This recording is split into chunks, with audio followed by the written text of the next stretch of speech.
Olá, queridos alunos, sejam bem-vindos para enriquecer mais o conhecimento de vocês nessa aula de história que nós teremos. Eu estou dando essa introdução aqui, vou fazer a finalização aqui, mas o recheio, vocês já sabem, nós gravamos na sala de aula, né? Então, nós estamos estudando a unidade 2, capítulo 4, livro de histórias, O Povo Quer Mudanças.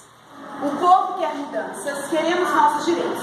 Eu vou até reler com vocês esse texto aqui, para a gente deixar bem claro aquela primeira aula. Vamos lá. No Brasil, atenção, acompanhe comigo. No Brasil, durante as primeiras décadas do século XX, o aumento de empresas e fábricas fazia parte do processo de modernização e desenvolvimento das cidades. Nós acabamos de ver que o Brasil começou a passar por um processo de modernização. Foi. Então, começaram a surgir fábricas dentro das cidades, né? E a produção estava crescendo, surgiram muitas indústrias que passaram a fabricar produtos que antes eram produtos que eles importavam da Europa. Agora não era mais necessário importar. O Brasil tinha as fábricas para produzir aquilo que ele consumia. A Primeira Guerra Mundial, iniciada em 1914, lá na Europa, fez com que muitos países da América, como os Estados Unidos e o próprio Brasil, diminuíssem as importações de produtos europeus, industrializando-os em seus próprios países, tá? Então, ao invés deles, é a mesma coisa, ao invés deles comprarem de outros lugares, houve essa dificuldade por causa da guerra, então o Brasil sentiu necessidade de produzir aquilo que ele consumia. Os Estados Unidos também, né? A guerra também impulsionou esses países a produzir armamento para os exércitos. Nessas condições, a indústria brasileira começou a se desenvolver. Só que assim, até esse momento, não tinha um monte de indústria, não tinha um monte de fábrica, então não tinha lei que regulamentasse o trabalho, não tinha nada, eles não tinham nenhuma experiência em empregar pessoas, em colocar pessoas trabalhando em fábricas, produzindo alguma coisa. Era uma experiência muito nova, era uma situação muito nova. E o que acontecia? Os trabalhadores nas fábricas passavam por situações muito complicadas. Eles tinham uma jornada diária de 12 a 14 horas de trabalho. Gente, imagina você sair da sua casa, tipo 6 horas da manhã, começar a trabalhar às 7 da manhã e parar às 7 da noite. E não tinha nem direito a 2 horas de almoço, por exemplo. Não, peraí, gente. Meu pai faz isso às vezes.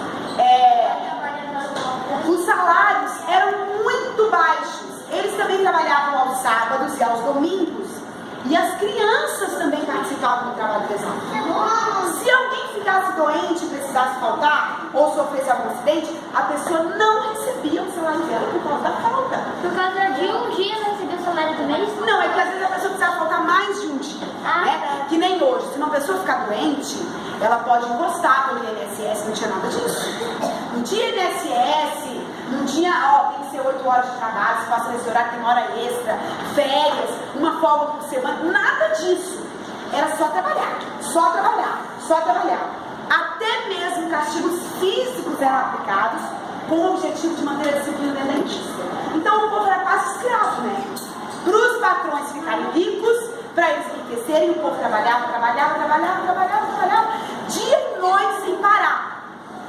Sem nenhuma condição. E tipo assim, se amanhã ou depois seu patrão te mandar embora, não quer mais você sai com uma mão na frente e a outra atrás. Te vira. Gente, era muito difícil, pensa bem? Situação complicada. Diante desses motivos, o descontentamento entre os operários só aumentava. Aí em julho de 1917, ocorreu em todo o Brasil, especialmente nas grandes capitais da época, que eram São Paulo, Rio de Janeiro e Porto Alegre, uma grande greve. Gente, o povo começou a se revoltar. Que é isso? Pelo amor de Deus. Nós somos escravos agora? E o povo não aguentava, imagina, gente. Se hoje, com tanto que a gente trabalha, com as folgas que a gente tem, com os feriados que a gente tem, com 30 dias de férias, a gente tem estresse, tem depressão, tem um monte de problema por causa do trabalho, imagina naquela época. Tendinite, ler, e a segurança no trabalho que não tinha? Então, claro que diante de tudo isso, quem é a maioria? São os pobres ou são os ricos?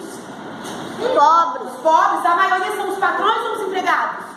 Empregados. Os empregadores olharam, gente, nós somos um número muito maior do que eles e estamos aqui sofrendo assim, então vamos fazer greve. Começaram a fazer greve em 1917, nas principais capitais do Brasil. Indignados com o sofrimento e as péssimas condições de trabalho, os operários paralisaram seus serviços e foram às ruas protestar. O governo e os donos das empresas que na época costumavam reprimir as manifestações sociais com força policial assassinaram um jovem, o sapateiro Martinez. E ele foi morto no confronto com policiais. Porque até esse momento, como que o governo resolvia os conflitos? Com violência. Atira em todo mundo, mata quem estiver na frente. Hoje é assim, gente? Nessa época eles atiravam para matar.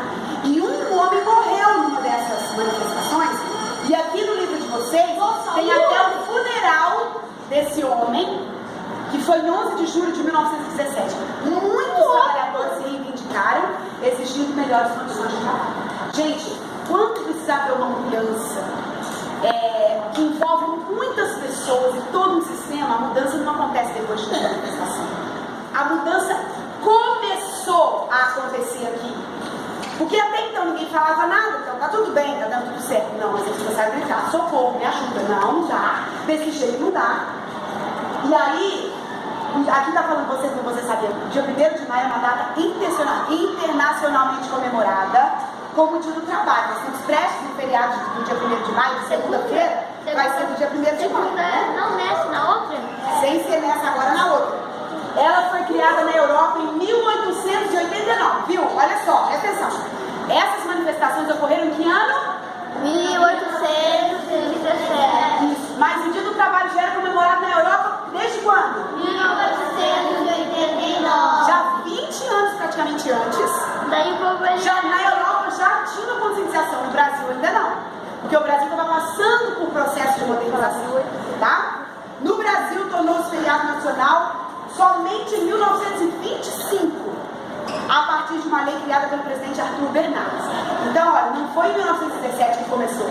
Em 1917 começaram as manifestações demonstrando a insatisfação do povo. E as mudanças foram acontecendo as manifestações dos trabalhadores continuaram ano após ano. Então, em 1917 teve manifestação, em 1918 teve, 1919 teve, 1920 teve. E aí eles começaram a fazer isso no dia 1º de maio, que era o Dia do Trabalhador lá na Europa. Agora, olha só, segundo depoimentos de operários que viviam naquela época, essa data era marcada pela violência e pelos confrontos entre trabalhadores e policiais. Era dia de briga. Não devia ser um dia bom.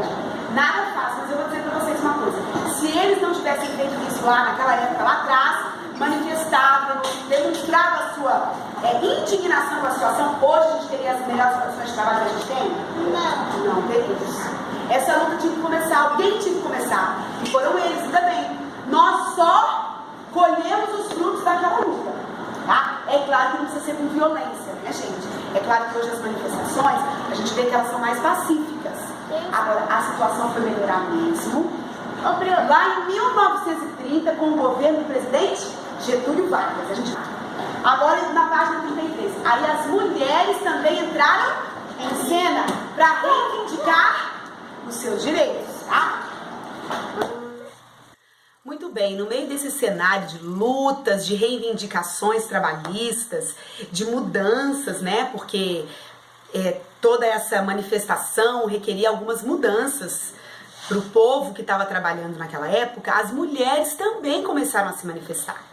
O que acontecia até esse momento era o seguinte: as mulheres não faziam parte da vida do mercado de trabalho. Elas cresciam e eram preparadas para trabalhar em casa, cuidarem de seus esposos, de suas famílias, de seus filhos, o que é uma função muito importante que eu falei com vocês em sala de aula, só que nessa época ela não estava sendo reconhecida com a devida importância. E também o fato de muitos homens, pais de família, não terem um salário que fosse suficiente para sustentar a sua família. Como surgiram muitas vagas para trabalho nas indústrias, essas vagas foram abertas também para as mulheres. O que acontecia é que as mulheres trabalhavam durante muito tempo com salários menores ainda do que o salário dos homens, com condições péssimas de trabalho. Então elas também se sentiram no direito de começar as suas manifestações. Foi nesse contexto de lutas por melhores condições de trabalho que surgiu inclusive o dia 8 de março, que é o Dia Internacional da Mulher. Então, o dia 8 de março, ai que raiva, Manuela. A data do dia 8 de março só foi oficializada em 1922, em uma conferência internacional de luta pelos direitos das mulheres trabalhadoras. Então essa não era uma luta só das brasileiras, era uma luta das mulheres ao redor do mundo. E com essa luta a gente teve alguns resultados, né? O século XX foi marcado pela luta das feministas, vamos dizer assim, das mulheres que lutavam por igualdade salarial com os homens, igualdade de condições de trabalho, de progresso no trabalho, assim como os homens. Foi a partir do século XX que as mulheres tiveram acesso à universidade, que as mulheres começaram a ter direito de votar. Por exemplo, no Brasil, no ano de 1934, as mulheres conquistaram o direito ao voto, né? E hoje nós sabemos que as mulheres ocupam cargos importantes. Nós tínhamos até pouco tempo uma presidente na presidência do Brasil, né? Também na Argentina, ou não, no Chile, na Argentina não, também no Chile nós tínhamos uma presidente, e tem muitas mulheres que participam do parlamento, tem deputadas, senadoras, vereadoras, prefeitas espalhadas em todo o Brasil. As mulheres hoje fazem parte da política, assim como fazem parte de toda a vida, assim como fazem parte de toda a vida e do mercado de trabalho. Nós temos médicas, advogadas, professoras. As mulheres têm livre acesso agora à universidade, participam de decisões importantes no país. Mas essa luta começou no início do século XX. Nós vamos dar início agora então ao estudo do capítulo 5, o primeiro governo de Vargas, que foi de 1930 até 1934. Vargas é o nome abreviado de Getúlio Vargas, tá? Então, eu vou fazendo a leitura aqui do capítulo para vocês e a gente vai comentando a leitura do capítulo, igual a gente faz na sala de aula, tá bom? Durante a Primeira República no Brasil, de 1889 até 1930, as eleições foram caracterizadas pela fraude, a gente já viu sobre isso. Não havia uma fiscalização rigorosa como é feita nos tempos atuais. Os políticos determinavam os candidatos em que os eleitores deveriam votar. Assim, os resultados das eleições eram sempre previsíveis de acordo com a vontade de quem estava no poder. Nós já vimos sobre aquela questão do voto de cabresto, vocês estão lembrados, né? Que os patrões determinavam em quem os empregados deveriam votar. O voto não era secreto, então eles iam lá ver se os empregados estavam votando. Se eles não estivessem votando, seriam castigados, podiam ser demitidos e assim por diante, né? Então as eleições eram manipuladas, fraudadas. O voto não era secreto como é hoje, cada um vota em quem quiser. Não era assim, tá? Então, quem costumava vencer as eleições para a presidência da República eram representantes dos ricos e dos cafeicultores paulistas ou dos fazendeiros de Minas Gerais. Havia até mesmo uma combinação entre essas elites, alternando os mandatos presidenciais. Não, dessa vez eu vou sair candidato e vou favorecer esse aspecto da nossa vida. Mas eles não se preocupavam com o povo, com os interesses do povo, com a necessidade do povo. Eles estavam preocupados com o crescimento e enriquecimento deles mesmos, tá? Os governantes que estavam no poder político garantiam que os interesses dos mais ricos fossem defendidos. Assim, no Brasil daquela época, o estado de São Paulo era quem mais se beneficiava dessa situação, impondo uma política de defesa da economia do café. As duas primeiras décadas do século XX, até as duas primeiras décadas do século XX, o café havia tido um enorme sucesso de exportações no Brasil. No entanto, na década de 1920, o número de exportações diminuiu. A Europa já não comprava tanto café do Brasil e, consequentemente, a elite cafeicultora começou a ter dificuldades financeiras. Como o governo defendia e até comprava o café dos paulistas, os presidentes garantiram por um tempo que eles não tivessem tanto prejuízo. Então, o Brasil é um dos grandes produtores de café, é até hoje, era naquela época e é até hoje. E o Brasil então vendia o café que era plantado aqui no Brasil, lá para a Europa. Mas nessa época de 1920, diminuiu a compra, a Europa passou a comprar menos café do Brasil. E é claro, os cafeicultores dessa época, os donos das fazendas de café, eles não ficaram pobres, mas a renda deles diminuiu um pouquinho, né? E como esse povo quer ficar rico, cada vez mais rico, né? Quanto mais dinheiro tem, mais dinheiro precisa, entre aspas, né? Eles tinham que manipular as eleições de modo que quem ganhasse as eleições pudesse favorecer os produtores de café, certo? E em 1929, porém, 3 fatores colaboraram para que a situação na política mudasse. Uma série de manifestações populares nas cidades brasileiras, a crise econômica internacional e a insatisfação de outros estados excluídos do governo, porque aí o governo favorecia quem? O estado de São Paulo, que era um grande produtor de café. Os outros estados eram menos favorecidos, eles não eram tão importantes, não davam tanto dinheiro para o Brasil, né? Vejam que incoerência. Tá, o ano de 1930 era um ano eleitoral. Novamente, o povo iria às urnas escolher o presidente da República. E dessa vez, o paulista Júlio Prestes e o gaúcho Getúlio Vargas disputariam o cargo. Então, o povo estava insatisfeito, o povo estava chateado e o povo estava se manifestando contra as ações do governo, que na cara, descaradamente, favoreciam quem tinha mais dinheiro e desfavoreciam os pobres, inclusive os estados mais pobres, né? Então, houve uma eleição com 2 candidatos, Júlio Prestes e Getúlio Vargas. Vamos ver o que aconteceu. Aqui no livro a gente vê a foto dos dois, né? Aqui tá o Júlio Prestes, aqui tá o Getúlio Vargas. E aqui embaixo nós temos o cartaz da campanha de Júlio Prestes e aqui o cartaz da campanha de Getúlio Vargas.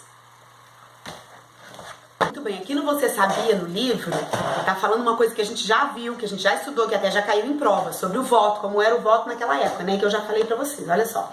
Segundo a Constituição Republicana de 1891, somente podiam votar os homens maiores de 21 anos e alfabetizados. Além disso, o voto era escrito à mão, em cédula de papel e aberto, ou seja, todo mundo podia ver, né? Foi uma questão de prova e isso que eu coloquei pra vocês, a diferença entre o voto naquela época e o voto nos dias de hoje, né? Naquela época só os homens maiores de 21, o voto era aberto, o voto não era secreto e muitas vezes eles eram obrigados a votar em pessoas que os patrões indicavam que eles votassem, né? Hoje, graças a Deus, isso não acontece mais. Mas vamos lá, sobre a campanha de Júlio Prestes e de Getúlio Vargas. A campanha de Getúlio Vargas havia sido muito forte. Ele representava a oposição ao governo dos paulistas, que dominavam a política até então. No entanto, com indícios de uma eleição fraudulenta, ou seja, que teve fraudes, né, que foi manipulada, novamente o resultado deu a vitória a Júlio Prestes, candidato paulista. Indignados com esse resultado, os grupos de oposição, a classe média dos trabalhadores urbanos, o exército e até as elites de outros estados do Brasil, então essa era a classe média, isso era por esse tipo de pessoas que era formada a classe média, veja lá, trabalhadores urbanos, o exército e até elites de outros estados brasileiros, tá?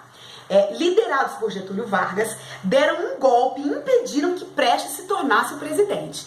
Então, vejam, gente, não é só hoje que acontece manifestação, não. Naquela época também o povo se manifestava, o povo se revoltava, o povo ia à luta pra não ficar assistindo os governantes fazendo um monte de bobagens, né? E prejudicando o povo e o desenvolvimento do país. Porque o desenvolvimento do país, de modo geral, favoreceria também as pessoas, todas as pessoas, não apenas um pequeno grupo, né? O golpe, na época, foi considerado uma revolução pelo grupo que estava se colocando no poder. Acreditavam que esse fato daria início a uma grande transformação na política brasileira.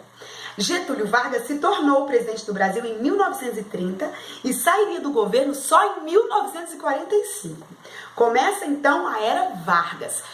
Olha, Getúlio Vargas não foi um presidente assim, nossa, perfeito, não. Ele teve seus defeitos, teve seus problemas, mas através dele muitas conquistas foram alcançadas, né? Então aqui tem uma foto de Getúlio Vargas tomando posse da presidência do Brasil no ano de 1930, né? Assim dá pra ver melhor. Vocês têm aí no livro, né? Vocês vão poder ver. Governo provisório, tô na página 38 do livro, tá? De 1930 até 1934. Ocupando o cargo de presidente, Getúlio Vargas propôs que fosse elaborada uma nova Constituição para o Brasil, inclusive com novas leis sobre as eleições presidenciais, que deveriam acontecer sem fraudes. Enquanto isso não acontecia, Vargas governou de forma provisória até 1934. E nesse mesmo ano, a Constituição ficou pronta. Um dos pontos importantes da nova Constituição era a mudança das leis que regiam o trabalho no Brasil. Algumas das principais mudanças foram, olha aí, agora, com Getúlio Vargas no poder, vocês se lembram? A primeira manifestação aconteceu lá em 1917. Agora, quando Getúlio Vargas toma posse e se torna presidente, em 1930, começam a surgir as primeiras mudanças, mas a Constituição nova ficou pronta em 1934, que foi o último ano do governo de Getúlio Vargas. Então, olha as mudanças. Justiça do Trabalho ligada ao Ministério do Trabalho. Criação do salário mínimo. Então, ninguém podia ganhar menos do que aquele mínimo estipulado ali, né? Proibição de trabalho para menores de 14 anos. Proibição de trabalho em indústrias insalubres para menores de idade e mulheres. O que é indústria insalubre? Eram trabalhos que prejudicavam a saúde, que colocavam em risco a saúde. Então, os homens, ainda sem todos os padrões de segurança, mas como eram considerados sexo forte, né? E aqueles que deveriam ser os provedores e protetores das mulheres e das crianças, eles poderiam se expor a esse tipo de trabalho. As mulheres e crianças não. Por quê? Porque comprometia a saúde deles. Direito à assistência médica e sanitária ao trabalhador e à gestante, assegurando a essa descanso antes e depois do parto, sem prejuízo de trabalho no emprego. Vejam quantas mudanças, quanta coisa boa, coerente e justa começou a acontecer nessa época, né? Muito bem, aqui nós encerramos o estudo, né, dos capítulos 4 e 5 do livro de história, tá? Nós começamos lá na página, vou falar pra vocês direitinho, começamos na página 30 e viemos até a página 38, tá? Então, assistindo esse vídeo, revendo os exercícios, a resposta dos exercícios, vocês vão se preparar melhor para a prova, tá bom? Espero que vocês façam uma boa prova.